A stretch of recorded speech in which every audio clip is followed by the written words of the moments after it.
हे संवेदनशील सरकार आहे।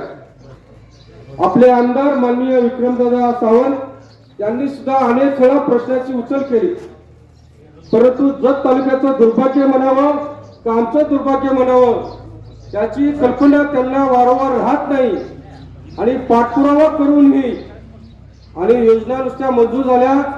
परवा बाबांनी आम्हाला नकाशा आणून दाखवला पाण्याचा, आम्हाला नकाशा बघितल्यानंतर एक आश्चर्यपात झाले की आमच्या गावाचा त्यामध्ये समावेश नाही। परंतु आम्ही भावी आमदारांना सांगू इच्छितो तमनगडांना की जत जळ आंदोलन होत होतं 94 मध्ये म्हैसाळचं पाणी म्हणल्यानंतर पहिल्यांदा 3-4 टेम्पो या बागावरून जायचा आणि त्यावेळची व्यवस्था टेम्पोच्या फळक्यावर आम्ही 30-40 जण उभं राहायचं, वर टपावर बसून आम्ही जाणार। परंतु ज्यावेळेला पालकमंत्री आदरणीय पतंगरावजी कदम होते त्यांच्या मार्गदर्शनाखाली महाराष्ट्राचे म्हैसाळ योजनेचे प्रकल्प अधिकारी आले होते। त्या सभागृहामध्ये मी प्रश्न विचारला होता।